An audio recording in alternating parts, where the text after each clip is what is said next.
ലോകത്തിൻ്റെ ടൂറിസം മാപ്പിൽ, ഇന്ത്യയുടെ ടൂറിസം മാപ്പിൽ കേരളത്തെ കൃത്യമായി അടയാളപ്പെടുത്താൻ പറ്റി എന്നുള്ള ഒരു കോൺഫിഡൻസും ഈ ചിരിയിൽ റിയാസിൻ്റെ ഈ മന്ദസ്മിതത്തിലുണ്ടോ? അല്ല, ടൂറിസത്തിൻ്റെ നല്ല നാളുകളായിരുന്നു. കാരണം ഈ ഗവൺമെൻറ് വന്നപ്പോൾ കോവിഡ് രൂക്ഷമായിരുന്നു. നമുക്ക് നമ്മളെ വീട്ടിലെ തന്നെ ഒരു മുറിയിലേക്ക് ചിലപ്പോൾ കോവിഡ് പ്രോട്ടോകോൾ കാരണം പോകാൻ പറ്റാത്തൊരു കാലത്ത് ടൂറിസ്റ്റ് ഡെസ്റ്റിനേഷനിലേക്ക് ആൾ പോകുന്ന ആലോചിക്കാൻ പറ്റില്ല. അപ്പോൾ അങ്ങനെ ഡൗണായി. ടൂറിസ്റ്റ് യഥാർത്ഥത്തിൽ വെന്റിലേറ്ററിലായിരുന്നു. പക്ഷെ ഞങ്ങളന്ന് അയ്യോ ടൂറിസം പ്രതിസന്ധിയിലാണെന്ന് നിലവിളിച്ച് കരയുകയായിരുന്നില്ല. എല്ലാവരും ചർച്ച ചെയ്തു.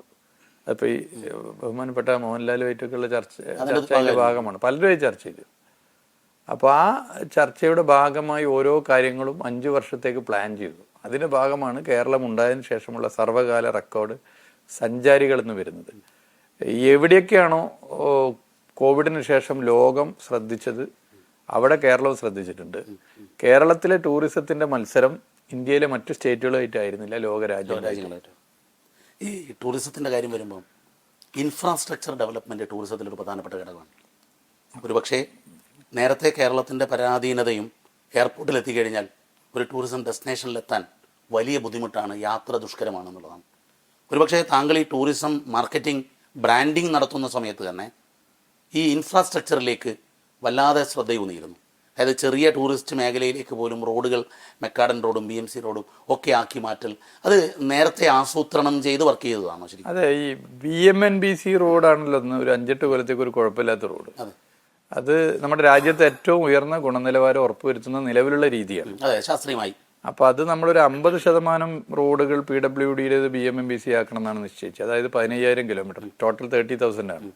പക്ഷെ അതിപ്പോൾ 60% അത് ഞങ്ങൾ കൃത്യം ഓരോ മാസവും ടാർഗറ്റ് ചെയ്തുകൊണ്ട് വർക്ക് ചെയ്തിട്ടുണ്ട്. പിന്നെ ടൂറിസ്റ്റ് ഡെസ്റ്റിനേഷനുകളിലെ റോഡ് എന്ന് പറഞ്ഞാൽ ചില പ്രതിസന്ധികളുണ്ട്. പല വകുപ്പുകളുടെ റോഡുകൾ, ചിലത് തദ്ദേശ വകുപ്പിൻ്റെ ആയിരിക്കും, ചിലത് മറ്റു വകുപ്പുകളുടേതായിരിക്കും.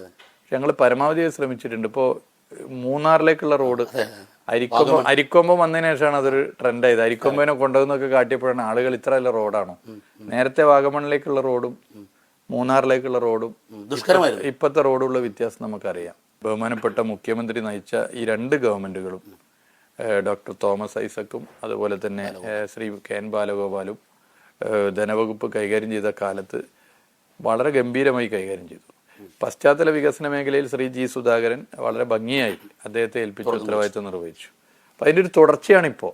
അപ്പം അതൊരു മാജിക്കാണ് ശരിക്കും. 30 കൊല്ലം അപ്പുറത്തേക്കുള്ള വികസനം കേരളത്തിൽ ഈ 10 കൊല്ലത്തിനിടയിൽ നടന്നു. അത് LDF സർക്കാരിൻ്റെ ഒരു മാജിക്കാണ്, ഒരു LDF മാജിക്. ലോകത്തെവിടെയായാലും ഏത് സമയത്തും 24 വാർത്തകളും ഓഗ്മെന്റഡ് റിയാലിറ്റി പാക്കേജുകളും എക്സ്പ്ലെയിനറുകളും വിശദമായി കാണാൻ ഞങ്ങളുടെ YouTube ചാനൽ നിങ്ങൾക്ക് സബ്സ്ക്രൈബ് ചെയ്യാം.